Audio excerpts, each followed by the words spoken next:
il y a encore un très léger sentiment de honte à quand même pousser la porte de l'aide alimentaire à 20 ans, 21 ans, 22 ans. C'est pas non plus anodin comme geste, je pense, même dans la construction de soi. Elle, c'est Jade El Ayadi Gawaou. Elle est étudiante en urbanisme, mais elle dédie surtout son temps à son engagement associatif. Ça fait plusieurs années qu'elle bosse au sein de l'association COP1, qui lutte contre la précarité alimentaire, culturelle et administrative qui touche les jeunes et les étudiants. En France et en Belgique, pour ne citer que ces deux pays, près d'un étudiant sur 5 saute des repas. Est-ce que ça a un impact sur leur scolarité? Qui leur vient en aide? Pourquoi les pouvoirs publics agissent finalement si peu? En pleine campagne pour les élections européennes, avec ma collègue Alice, on a plein de questions à poser à notre invité. Moi, c'est Camille, bienvenue dans Studio E, le podcast d'Enter.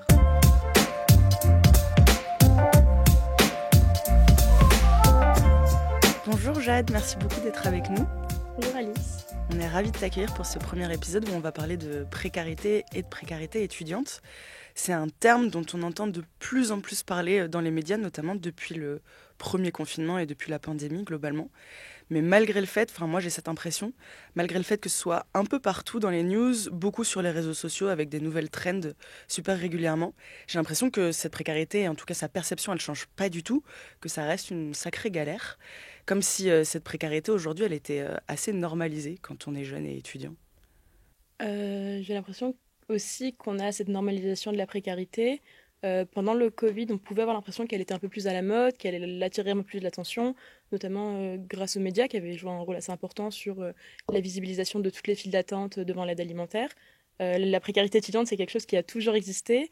On pense que la situation du Covid a aggravé la situation pour certaines ou pour certains, mais ça a surtout permis de le mettre en avant.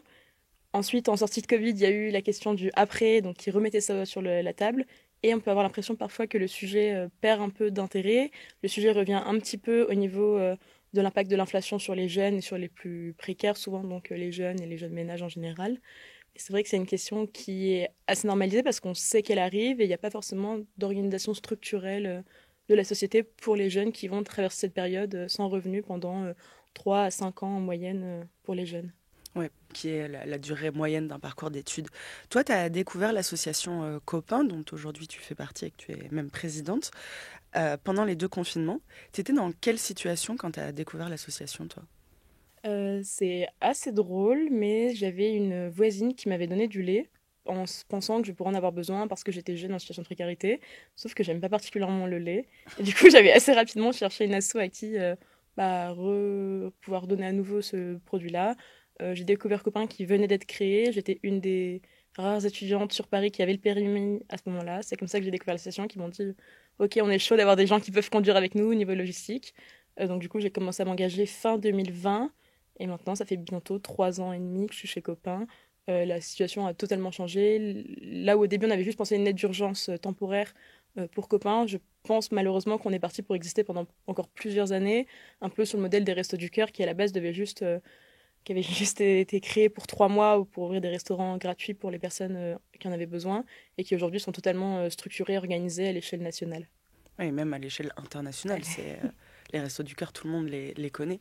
Mais Copain, tout le monde vous connaît aussi dans le milieu étudiant. C'est comme si le fait que vous structuriez autour de la distribution alimentaire avait révélé l'importance et l'absolue nécessité de votre organisation.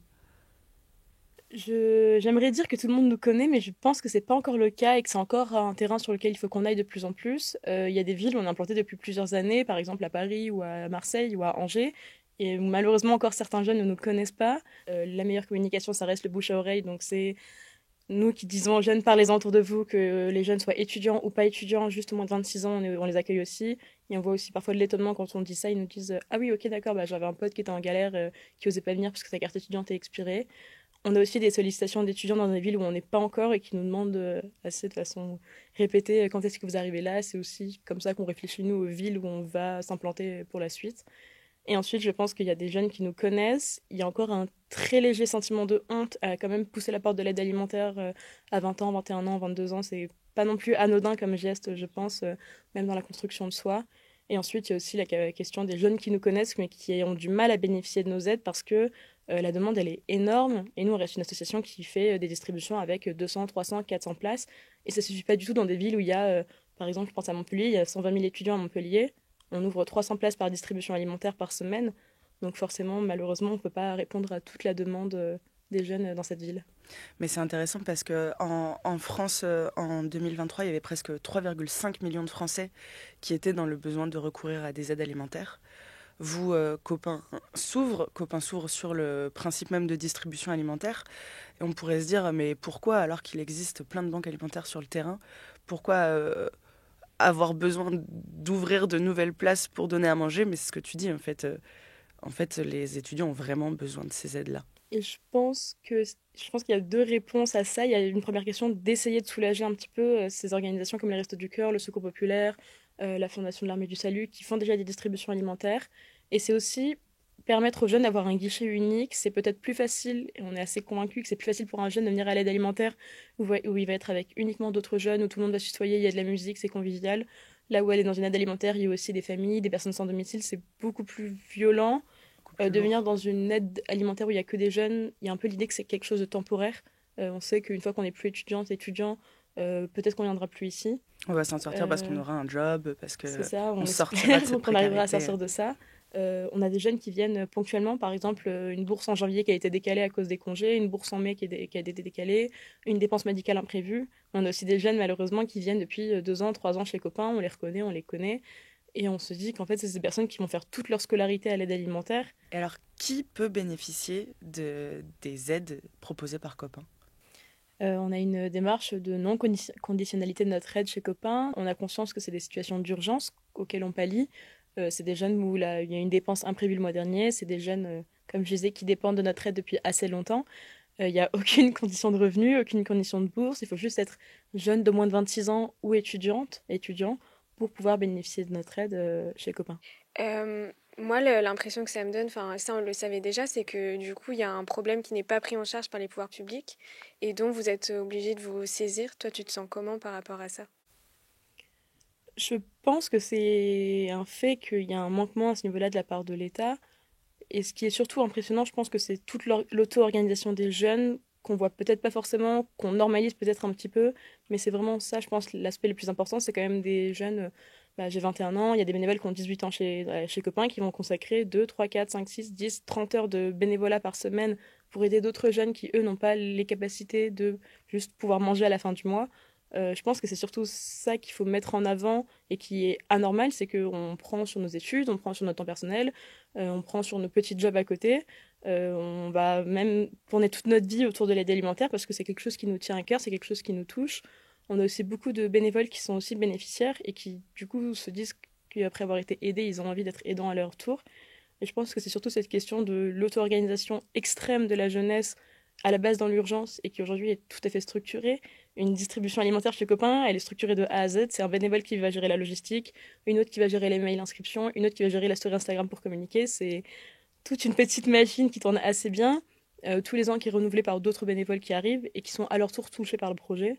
Et ce qui est surtout assez fou, c'est que c'est à peu près le même principe qui fonctionne dans toutes les villes. On est quand même présent dans 18 villes en France, que ce soit dans l'Hexagone ou dans l'Outre-mer. On voit que les jeunes veulent vraiment se bouger face à un manque d'organisation structurelle de l'État. Au début, ils voulaient se bouger dans l'urgence et aussi aujourd'hui des principes de réflexion sur le long terme. Qu'est-ce qu'on veut être dans 5 ans comme association? Qu'est-ce qu'on veut vraiment faire? Au début, on faisait juste de l'aide alimentaire. On se rend compte très rapidement que c'est juste une porte d'entrée sur d'autres types de précarité. On va en Et parler donc, juste après. pas de souci. Et toi, justement, tu y consacres combien de temps par semaine et est-ce que tu arrives bien à mener tes études à côté? Moi, je fais des études d'urbanisme, en particulier dans les politiques de l'habitat.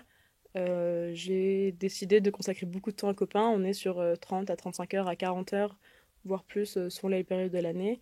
Par Euh, semaine, on précise, tout en ayant un cursus scolaire à côté. Ça fait quand même beaucoup d'heures semaine. Non, mais c'est important de se rendre compte, parce qu'on a souvent l'allégation de les jeunes sont des branleurs, pardon du mot, et les jeunes ne font rien à part sortir et vouloir accumuler des sous. Quand on voit ton parcours et quand on imagine celui de nombreux et nombreuses bénévoles avec vous, ça vient un peu casser ce discours-là, et je trouve c'est précieux de casser ce discours-là. Ouais, 35 heures, c'est un boulot à temps plein en fait. Et je avec tes pense études à que côté. oui, largement. Euh, mais même en dehors de Copain, on voit qu'il y a de plus en plus de jeunes qui se bougent dans beaucoup de domaines. Je pense à toutes les associations de maraude aussi, donc c'est pas forcément ce que nous on fait. une Ça association se de maraude. rejoint pour le côté solidaire, quoi. C'est ça, enfin, souvent la moyenne d'âge elle est entre 18 et 22 ans et c'est assez fou de voir des très très jeunes, voir des situations très difficiles aussi parce que on prend aussi beaucoup sur nous émotionnellement, on prend de notre temps mais aussi nos émotions, notre implication personnelle et c'est ça je pense qui est peut-être pas suffisamment mis en avant, reconnu et compris par les pouvoirs publics. Justement, en parlant des pouvoirs publics, on a trouvé une solution où les pouvoirs publics sont impliqués. À Bordeaux, depuis septembre dernier, des étudiants et étudiantes qui ont été tirés au sort ont accès à une sécurité sociale de l'alimentation. Alors, qu'est-ce que ça veut dire et comment ça fonctionne ?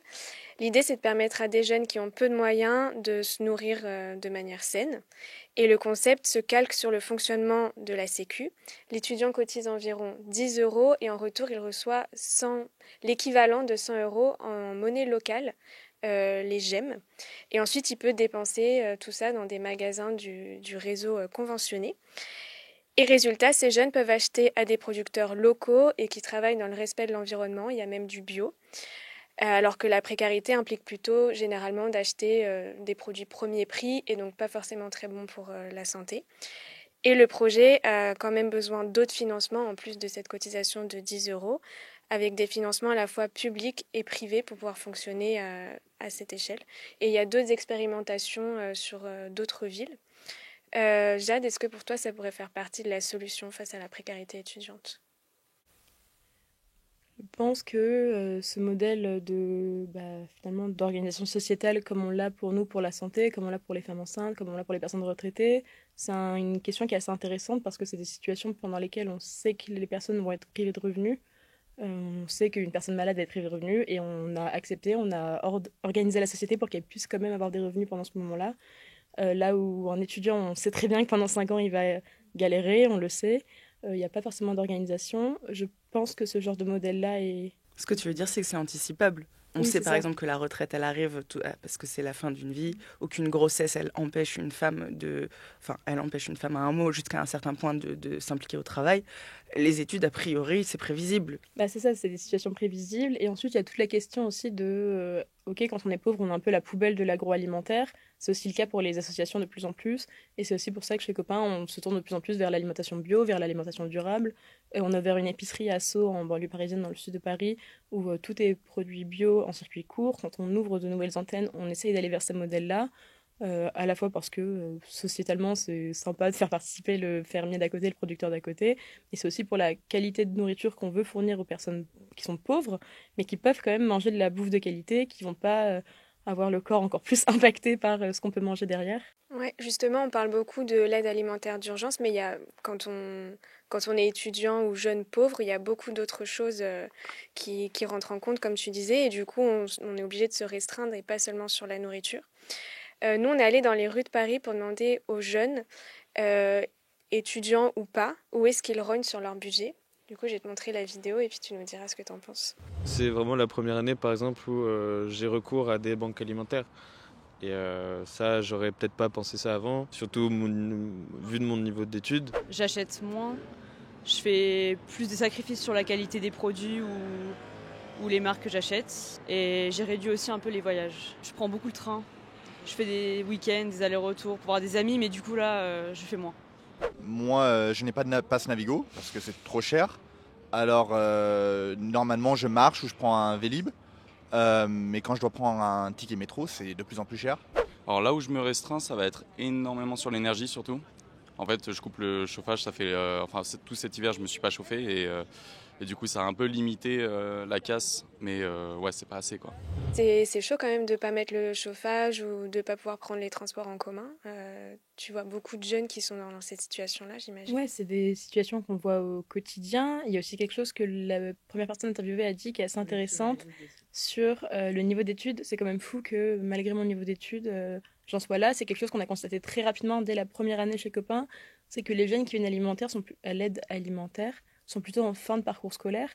Donc je pense qu'il y a toute la réflexion derrière des ressources familiales qui ont pu être épuisées, des pré-étudiants qui ont pu être aussi épuisés derrière. Et c'est aussi une des raisons sur le fait que ça mette en péril la réussite, c'est qu'on arrive à un moment où on a peut-être épuisé toutes les ressources et qu'il faut encore continuer derrière, il faut encore continuer de se nourrir, continuer de se loger. Il y a aussi toute la question des plaisirs qui était abordée, l'accès à la culture aussi, qui est évincé depuis super rapidement. Justement, vous, à Copain, vous avez compris qu'il fallait agir sur cet accès à la culture. Et je trouve que votre offre, que je veux bien que tu nous expliques, elle est assez innovante et elle vient se recentrer sur le fait que la précarité vécue, elle implique toute sa vie, quoi. On Du coup, tu a peux nous dire ce que vous facilement faites, ouais. l'idée en tête qu'un jeune qui coupe dans son budget alimentaire a depuis très longtemps oublié la culture, oublié aussi l'accès aux soins, dont je pense qu'il est un sujet assez important. Chez Copain, on essaye aussi donc de pallier à ce manquement d'accès à la culture. On propose des sorties hebdomadaires au théâtre, au cinéma, dans des concerts, dans des salles de sport aussi, l'accès au sport qui... Je pense que le sport et la culture ont un bien-être mental, en plus de toute la culture, de tout l'aspect vraiment santé physique. C'est aussi surtout une lutte contre l'isolement des jeunes, parce que quand on est précaire, forcément, on sort moins pour moins dépenser, donc on est peut-être, et même très souvent, plus isolé. Et c'est aussi quelque chose sur lequel on essaye de pallier. Ok, on va à l'opéra tous les 10, mais en fait, on est surtout sorti avec 9 personnes qu'on n'aurait peut-être pas rencontrées ailleurs, avec qui on peut avoir des liens, parce qu'en fait, finalement, on était tous intéressés par l'opéra. Donc, ouais, ok, est-ce qu'on peut regarder pour faire d'autres choses ensemble? Est-ce qu'on peut regarder pour se voir la prochaine fois? Et c'est surtout sur ce volet-là que je pense qu'on a un pouvoir assez énorme. En 2023, c'est 50 000 jeunes qui sont 50 000 bénéficiaires uniques qu'on a eu chez Copain partout en France. Donc, c'est potentiellement 50 000 jeunes qui ont pu rencontrer d'autres jeunes en venant dans notre structure, que ce soit en allant faire une sortie au cinéma, mais c'est aussi plein d'ateliers qu'on fait en interne sur des cours de cuisine collectif, des ateliers peinture, des ateliers manicure. Parfois, c'est pas vraiment l'activité en elle-même qui est importante, C'est le même fait s'il d'être y a ensemble. aussi tout le bien-être. Se faire la manicure, c'est peut-être anodin, mais ça fait du bien. Et on voit que quand on interroge des femmes, qui sont quand même le public majoritaire à l'aide alimentaire, que ce soit nationalement ou sur le public jeune plus précisément, il y a la question des soins qui est très rapidement abordée. Une femme a parfois besoin de plus de dépenses en termes de santé gynécologique, santé menstruelle. Elle coupe donc plus dans son budget encore qu'un homme potentiellement. Et où est-ce qu'elle coupe? Elle coupe dans son budget alimentaire ou santé ou les Je deux? pense plutôt à la santé. On renonce à aller chez le gynéco parce que, ok, c'est remboursé par la Sécu, mais il faut quand même avancer les frais d'abord. Et on a parfois tendance à l'oublier en France en disant que le médecin est gratuit. Ok, mais il faut quand même avancer 25 euros et c'est pas rien du tout. 25 euros, c'est énorme. Mm. Il y a aussi le coût des protections hygiéniques qui est énorme. On le voit en Hexagone, mais depuis qu'on a des antennes de distribution alimentaire en Martinique et en Guadeloupe, on le voit encore plus. On est sur 5, 6, 7 euros un paquet de serviettes hygiéniques. Et c'est hors de prix pour pouvoir Pour faire y rentrer ça répondre. dans un budget, c'est sûr. Donc c'est aussi quelque chose auquel on essaye de pallier chez Copain. On fait des distributions de protection hygiénique réutilisables pour essayer d'aider sur le temps plus long que juste ce mois-ci pendant la période menstruée. Et c'est des situations qui nécessitent là réellement une réflexion à l'échelle sociétale, gouvernementale. Et c'est des sujets sur lesquels on peut avoir une action du gouvernement assez facilement, je pense. T'aurais des idées là comme ça d'actions qui pourraient être mises en place?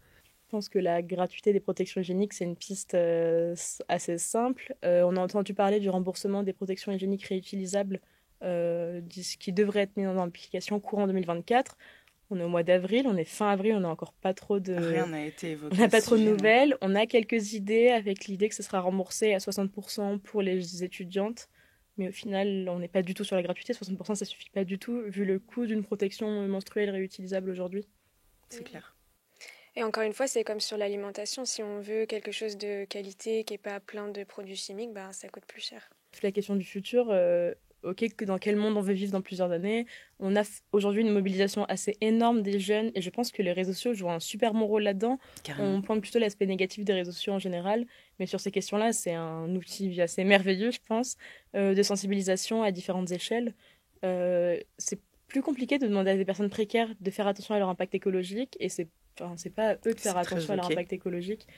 On est plutôt dans des personnes qui ont du mal à manger à la fin du mois, qui doivent choisir entre deux produits à la fin du mois. Donc je pense qu'il faut aussi recentrer le débat à qui est-ce qu'on demande de faire attention à leur De impact faire des efforts, écologique bien sûr. et à qui peut aujourd'hui se permettre d'acheter en vrac, d'acheter bio, d'acheter court. Et c'est aussi pour ça que chez Gopin, on essaye, en plus de l'aide alimentaire, qu'ils aient le choix d'une alimentation de meilleure qualité, en circuit court, qui n'ait pas trop d'impact sur le transport ou quoi que ce soit. Quand on a ouvert en Martinique, on pensait qu'on aurait des produits locaux. Mais au final, tous les produits locaux sont exportés vers la métropole. Et donc, en Martinique, on se retrouve à importer des produits de la métropole. Donc, en fait, on est dans un non-sens total, mais c'est aussi parce que l'inflation qui a touché tous les ménages touche aussi les associations comme nous qui achetons sûr. nos produits et qui avons été en fait touchés nous-mêmes par les produits. Il y a aussi des questions pendant les périodes hivernales, en tant qu'association, c'est aussi compliqué de continuer. Il y a des manques alimentaires qui arrivent à court. La précarité, le stress des études, plus le stress de pallier un job, plus le stress de devoir avoir une vie sociale, c'est quelque chose d'extrêmement stressant.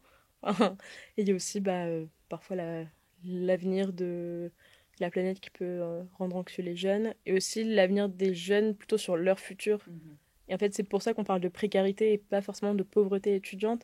Parce que précarité, il y a la question de mettre en péril le futur. Et c'est aussi pour ça que chez Copain, on œuvre en fait pour la réussite des jeunes à la base, même si on oublie parfois que c'est ça notre objectif, c'est certes qu'ils mangent, mais c'est aussi qu'ils puissent faire des choses qui leur plaisent et pas des choses par dépit derrière, Bien sûr. malheureusement. Justement, pour faciliter la réussite des jeunes, j'aimerais vous parler de la Scandinavie et de ce qui est mis en place là-bas. Je crois que tu en as un peu parlé tout à l'heure. Est-ce que vous saviez qu'au Danemark, on peut être payé pour étudier ? Déjà, il n'y a pas de frais de scolarité là-bas. Et en plus, les Danois touchent une allocation d'études qui peut atteindre jusqu'à 860 € par mois, suivant leurs moyens et pas suivant les moyens de leurs parents, parce qu'à 18 ans, ils sont considérés comme des adultes à part entière. Et il y a même des compléments pour les étudiants qui deviennent parents, qui sont parents célibataires ou en situation de handicap. Et c'est un système qui a été lancé en 1970 pour que nul ne soit empêché, pour des raisons financières, d'obtenir l'éducation qu'il souhaite et dont il est capable. Et ça existe aussi en Suède, où 89% des étudiants touchent une aide d'État. Et résultat, en 2020, en pleine pandémie, 71% jugeaient toujours que leur situation économique était bonne. Et c'était à peu près le même pourcentage qu'en 2017. Même si tout ça a un coût, parce qu'au Danemark, ça représente 2,7 milliards d'euros par an, et c'est environ 40% du budget de l'éducation nationale. Est-ce que tu t'imaginerais quelque chose comme ça en France, par exemple ? Revenu d'allocation jeunesse, revenu étudiante, élargissement du RSA au moins de 25 ans, c'est des pistes vers lesquelles il faut qu'on aille. J'ai pas l'impression qu'on aille en tout cas vers ce sens-là pour l'instant. Il y a déjà une réflexion assez intéressante sur le fait de prendre en compte les revenus des jeunes et pas ceux de leurs parents. En France, les bourses sont encore calculées sur l'année N-2 de tes parents. C'est assez vieux. Pourtant, il y a d'autres types d'aides qui arrivent à être calculées de façon trimestrielle. Par exemple, la prime d'activité qui arrive, elle, à être calculée de façon trimestrielle. Du coup, il y a aussi toute une réflexion sur la raison pour laquelle les bourses, elles, ne seraient pas calculées de cette façon-là sur les revenus des jeunes de façon trimestrielle. C'est vrai que je pense que c'est un sujet oui, puis assez important. On peut avoir des parents qui ont les moyens mais qui n'ont pas du tout envie de nous aider. Enfin, on n'est pas la même personne Oui, on peut être en rupture que nos familiale parents. aussi. Enfin, voilà, il y a des situations plus compliquées. Et puis, on peut avoir des parents qui ont des moyens pour vivre eux, mais qui ne peuvent pas payer des milliers et des milliers d'euros pour des études non plus. Et qui, il y a 2 ans, gagnaient bien leur vie et puis, entre-temps, se sont retrouvés dans une situation de chômage. Ce que tu voulais pointer, c'est qu'il existe des allocations qui sont calculées de façon intelligente en fonction de nos revenus et de notre situation. Et ce n'est pas le cas pour les revenus étudiants. En tout cas, pour les bourses d'État qu'on a actuellement, on a à peine 700 000 boursiers en France. On est 3 millions d'étudiantes et étudiants. Là-dessus, il y a encore beaucoup de jeunes qui ne reconnaissent pas qu'ils sont en situation de précarité parce qu'ils normalisent que ce soit normal à cet âge-là d'être un peu à sec financièrement. Donc je pense qu'il y a aussi des réflexions là-dessus. Mais on a des chiffres sur les jeunes qui sautent le nombre de repas. Donc c'est quand même, tu disais, 36% des jeunes qui sautent des repas par contrainte financière. Donc c'est quelque chose d'assez énorme. Et au final, on a quelques bourses d'État en France, mais qui ne suffisent peut-être pas, dont les critères ne sont pas suffisamment larges. On a près de 3/4 des bénéficiaires de notre aide alimentaire chez Copain qui ne sont pas éligibles aux bourses d'État. Donc il y a toute une réflexion sur, ok, on a des bourses d'État, mais ça veut dire qu'on en a quand même 25% qui ont des bourses d'État et qui vont quand même à l'aide alimentaire. Donc finalement, la question est double. Il y a une énorme question sur les étudiants internationaux en France aussi, qui représentent une grande part aussi des bénéficiaires à l'aide alimentaire, et qui n'ont pas vraiment d'aide qui ont accès qui leur à est zéro dédiée. aide, oui. Ils n'ont pas forcément d'aide, ils ont toutes les contraintes administratives derrière en termes de renouvellement de titre de séjour aussi, qui leur met des bâtons dans les roues immenses. Qui rajoute une précarité administrative et un stress énorme, c'est ça, ouais. Et il y a aussi, son titre de séjour est mal renouvelé juste par délai préfectoral qui n'est pas de sa faute. Bah, c'est la perte du job étudiant derrière, parce qu'il faut être en situation de régularité pour travailler. Perdre son job étudiant, ça peut aussi amener à perdre son logement à un moment par dette et par problème d'impayé. Donc c'est des situations un peu en escalier catastrophiques sur lesquelles nous, on n'a pas forcément de levier là-dessus, à part les accompagner. On met en place des permanences juridiques et administratives chez Copain depuis plusieurs années maintenant. Et depuis la création de Copain, on a toujours eu un coin d'écoute, parce qu'on a beaucoup de jeunes isolés, mais aussi d'information, d'orientation vers tous les dispositifs d'aide existants, Pour moi, il y a 5 grands types d'aides pour les jeunes aujourd'hui. Les sujets qui préoccupent le plus les jeunes, c'est la question du logement, la question de tout l'aspect administratif, juridique. Il y a beaucoup de jeunes qui ont du mal à comprendre leurs droits en termes de droit du travail aussi. Beaucoup de jeunes étudiants et salariés en même temps, c'est aussi un flou, je trouve, juridique oui. là-dessus. Et ensuite, il y a aussi toutes les aides d'accès aux soins qui touchent beaucoup les jeunes et tout ce qui concerne la violence, la lutte contre le sexisme, contre le racisme, le harcèlement des jeunes. Tu parlais des jeunes qui se mobilisent beaucoup pour la question du climat. On voit aussi que les jeunes se mobilisent beaucoup pour la question des violences sexistes et sexuelles, principalement vis-à-vis des femmes ou des minorités de genre. Et en fait, ouais, les jeunes se bougent quand même. C'est juste qu'au bout d'un moment, on ne peut pas déplacer des montagnes seuls. Et comment t'expliques qu'il n'y a pas plus d'aides, comme c'est le cas dans les pays scandinaves, par exemple? Est-ce que c'est une question de manque d'argent, de manque de volonté politique? Je pense que c'est juste par manque de volonté politique. J'avais trouvé ce chiffre, mais peut-être qu'il en existe des plus récents. En 2020, 23% des étudiants français avaient un job à côté. Ça veut dire que presque un jeune sur 4 est obligé de diviser son temps entre les études, le job, puis il faut dormir, il faut se sociabiliser. Et puis il faut réviser pour les partiels, écrire... Il faut peut-être aller dans les files d'attente de l'aide alimentaire. Ça veut dire que le temps, quand on est étudiant, c'est quelque chose qu'on compacte, qu'on compresse, qu'on voit plus trop, qui nous file peut-être un peu entre les doigts, alors que c'est censé être nos plus belles années en plus. C'est ça qui est complètement paradoxal. Et je pense que ça rejoint la question des jeunes isolés, parce que quand tu as un taf, on parle d'une semaine de 35 heures, ok pour tout le monde, sauf pour les jeunes en fait, parce qu'on a déjà des heures de cours des volumes horaires assez importants. Ça dépend après relativement des cursus scolaires, c'est sûr.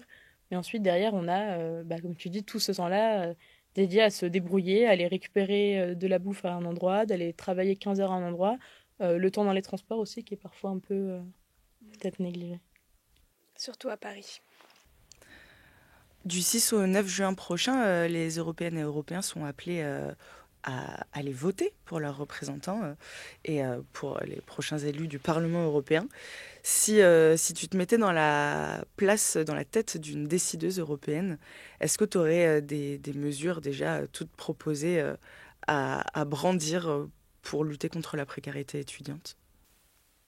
On en parlait tout à l'heure, des 3 plus gros postes de dépenses des jeunes, ça reste le logement, les transports et l'alimentaire. Donc je pense que c'est les 3 leviers sur lesquels il faut agir et sur lesquels on peut peut-être le plus facilement agir. Sur la question du logement, on a à peine 6% des étudiants français qui peuvent se loger dans les aides, dans les types de logements qui leur sont dédiés. Donc je parle de tous les logements Crous qui existent. Donc c'est pas du tout suffisant vu le prix des logements aujourd'hui. On a de plus en plus de jeunes qui ont des types de logements, qu'on parle de mal logement, c'est pas forcément... Quand on parle de mal logement, on pense parfois à des conditions insalubres, mais le mal logement, c'est aussi des situations précaires, de dormir sur le canapé d'un pote pendant 6 mois, à côté avoir des études, à côté avoir un job, c'est extrêmement compliqué. On parle de jeunes qui renoncent à se chauffer pendant l'hiver, donc c'est aussi un très très gros sujet, je pense. Il y a aussi l'offre de transport qui est peut-être pas adaptée au budget des étudiants.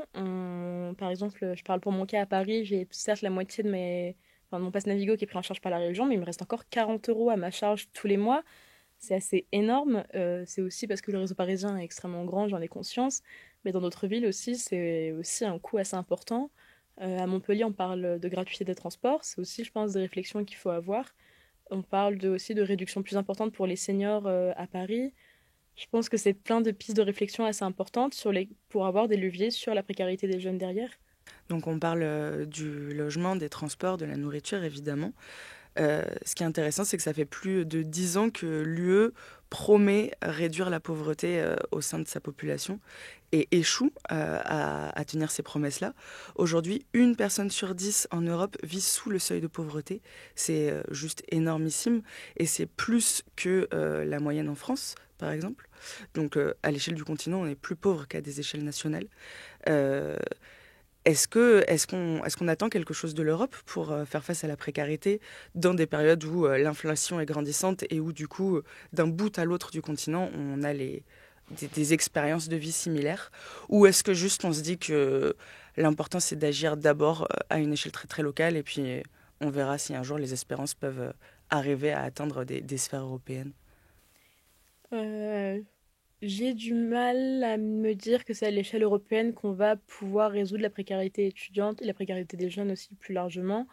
J'ai l'impression qu'on est plutôt sur des échelles nationales. Euh, Même sur des échelles départementales, c'est quelque chose qu'on n'arrive pas à faire. Donc je suis pas sûre que ce soit l'Europe qui puisse vraiment aider là-dessus. Les situations en Europe sont extrêmement différentes. Tu parlais de certains pays comme le Danemark qui ont déjà des revenus d'allocation jeunesse.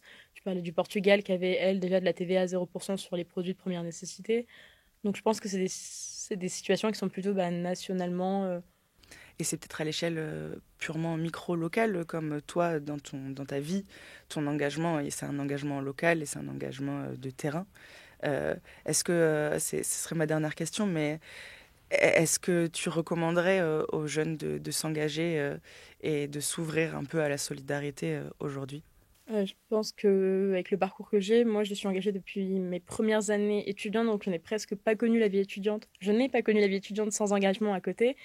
Tous les jeunes aujourd'hui sont engagés, j'ai l'impression, que ce soit dans une asso sportive, dans l'asso de filière, dans une asso culturelle, dans une asso artistique.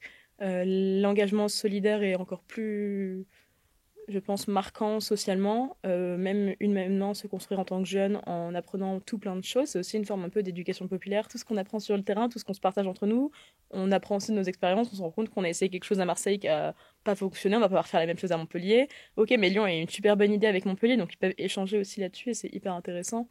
Je pense que je dirais à tous les jeunes de s'engager dans le domaine qui leur parle, parce qu'on peut tous trouver un sujet qui nous parle plus ou moins. Celui de la précarité des jeunes est extrêmement large parce qu'on peut être intéressé plutôt par la question de faire des études statistiques, donner de l'accès au sport, accompagner sur plutôt la formation numérique des jeunes. Donc je pense que oui, je dirais à tous les jeunes de s'engager chez Copain s'ils en ont envie. Tout le monde est le bienvenu. Et que ça c'est complémentaire avec un parcours académique. Enfin, quand on en on en sort carrément grandi une fois qu'on est diplômé, mais aussi qu'on a vécu cet engagement, quoi. J'ai même parfois l'impression qu'on apprend plus de soi-même et de la vie, de la société qui nous entoure à l'aide alimentaire, dans les associations de solidarité plus largement. On a beaucoup de jeunes qui ont réorienté leur parcours après avoir passé un peu de temps chez Copain, qui trouvent plus de sens à faire des choses où tu peux aider les autres derrière toi, où tu peux essayer de résoudre des problèmes de société. Je pense à des jeunes qui ont fait des parcours de santé à la base pour être médecin et qui ensuite s'orientent vers des types de médecine où il y a vraiment une prise en charge des plus démunis. On peut prendre le terme scientifique. Merci beaucoup, Jade. Merci à vous deux. Ce podcast était présenté par Camille Sarrazin et Alice Rouja. Vous pouvez le retrouver sur la chaîne YouTube de Enter et sur les plateformes d'écoute de RFI. Et on en profite d'ailleurs pour dire un grand merci à RFI et à France 24 pour nous laisser squatter ce studio. Si vous avez kiffé, n'hésitez pas à aller nous follow sur nos plateformes Insta, YouTube et TikTok.